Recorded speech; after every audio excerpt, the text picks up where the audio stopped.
Hello dear friends, स्वागत है आपका आपके अपने YouTube channel Gautam street centre पे। तो आज का टॉपिक हमारा बहुत ही शानदार होने वाला है। तो वीडियो को ज़्यादा से ज़्यादा शेयर करें और वीडियो को लाइक करें और चैनल को सब्सक्राइब करें और बेल आइकन दबा दें ताकि फिर से हमारा लेटेस्ट वीडियो का अपडेट आपको जल्द से जल्द मिल पाए। तो आइए चलते हैं अपने टॉपिक्स की ओर।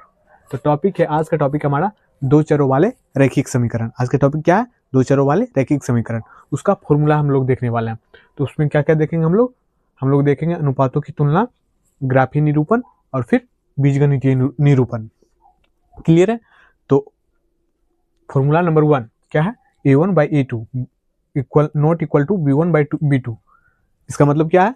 मतलब a1 का मान आप कुछ भी मान सकते हैं। मतलब मान लीजिए a1 बराबर 2 है, a2 बराबर 5 है, ठीक। और फिर b1 बराबर 3 है और b2 बराबर 6 है। मतलब कुछ भी मान सकते हैं, कोई दिक्कत की बात नहीं यहाँ पे। तो इतना मान लिए। तो इसका मतलब क्या हो जाएगा? a1 की जगह पे a1/a2 था ना, a1/a2 मतलब क्या हुआ? इसका मतलब a1 की जगह पे 2 और a2 की जगह पे 5, तो 2/5 हो गया, ठीक। और is not equal to b1/b2। तो b1 का मान कितना था? 3 और b2 का मान कितना था? 6। तो अगर इसको सिंप्लीफाई कर देते हैं तो 3 एकम 3, 3 दूनी 4, तो मतलब 1/2 हो गया। तो क्या यहाँ पे इसका वैल्यू 2/5 बराबर है 1/2 के? ये बराबर है आपस में? बराबर नहीं है। तो क्या हो जाएगा? a1/a2 is not equal to b1/b2। Clear है? तो इसीलिए इसका ग्राफी निरूपण क्या हो जाएगा? प्रतिच्छेद करती हुई रेखाएं। क्लियर है? क्योंकि ये इक्वल नहीं है, मतलब बराबर नहीं है, इसीलिए इसका ग्राफी निरूपण क्या हो जाएगा? प्रतिच्छेद करती हुई रेखाएं। मतलब रेखाएं कैसी हो जाएंगी? प्रतिच्छेद करती हुई। और फिर बीजगणितीय निरूपण क्या हो जाएगा? केवल एक ही हल होगा, जिसको हम लोग क्या बोलते हैं? अद्वितीय भी बोलते हैं। केवल एक ही हल होगा, उसको क्या बोलते हैं हम लोग? अद्वितीय हल भी बोलते हैं। क्लियर है? तो आइए चलते हैं हम लोग दूसरे फॉर्मूले की ओर। बात करने वाले हैं फॉर्मूला नंबर 2, जिसमें a1/a2 equal b1/b2 equal c1/c2। मतलब तीनों आपस में क्या होंगे? बराबर होंगे। तो तीनों आपस में बराबर होंगे, इसका मतलब क्या? आप a1 का मान, b1 का मान, c1 का मान, मतलब a2 b2 c2 सब का मान कुछ भी मान सकते हैं, इसके लिए कोई दिक्कत की बात नहीं। लेकिन कुछ भी माने सिंप्लीफाई करके आंसर एक ही होना चाहिए कुल मिला के। समझ में आई बात?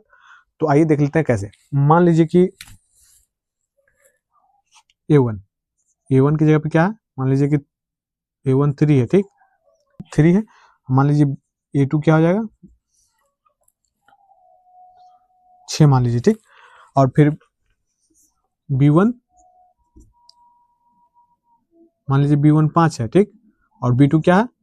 10 है, ठीक। और फिर b1 हुआ तो c1 हो, c1 मान लीजिए कि 7 है, ठीक। c2 मान लीजिए कि 14 है। क्लियर है? तो इतना मान लिया, ठीक है। अब देखिए a1/a2, तो a1 की जगह पे कितना था? 3 था, ठीक।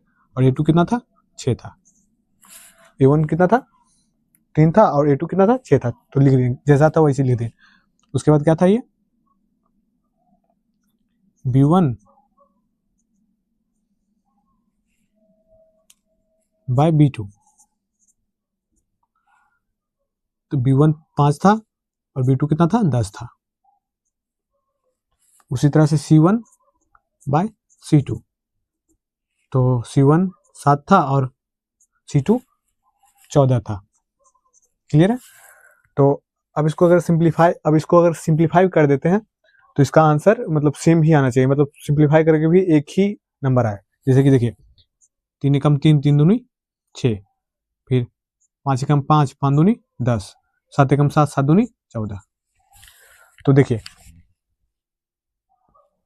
1/2 इक्वल 1/2 इक्वल 1/2। तो अब देख सारा मान A1 का मान, B1 का मान और C1 का मान, तीनों एक है।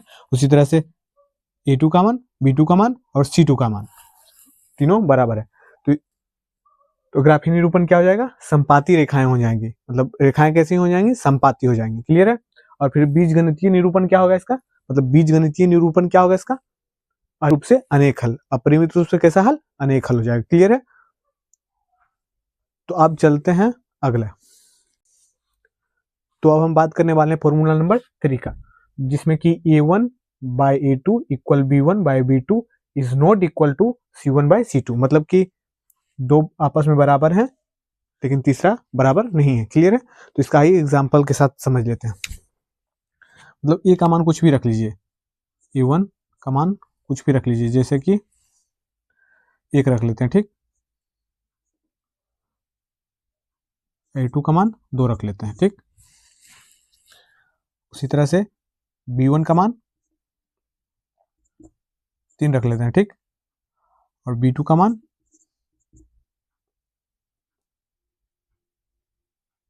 का मान 6 रख लेते हैं, ठीक।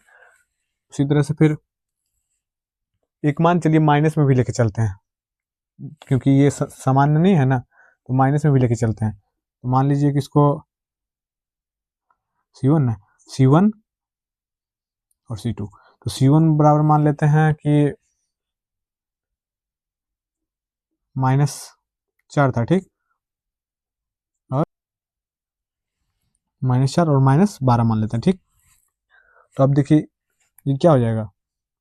A1 बाई A2 बराबर 1/2 हो गया।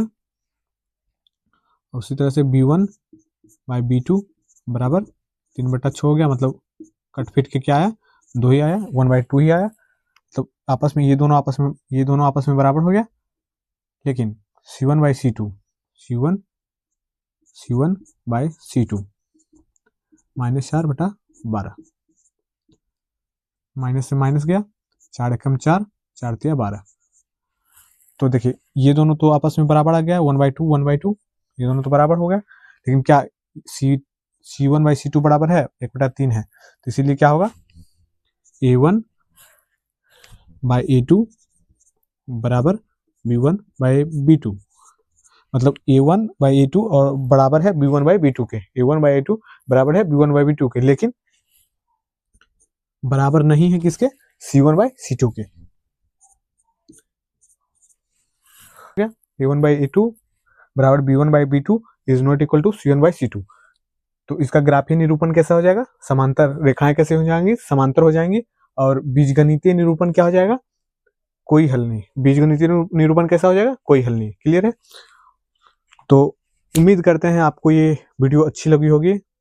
तो इस वीडियो को ज़्यादा से ज़्यादा शेयर करें और वीडियो को एक लाइक कर दीजिएगा और चैनल को सब्सक्राइब कर दीजिएगा, बेल आइकन दबा दीजिएगा, ताकि फिर से हमारा लेटेस्ट वीडियो का अपडेट आपको जल्द से जल्द मिल पाए। Thank you.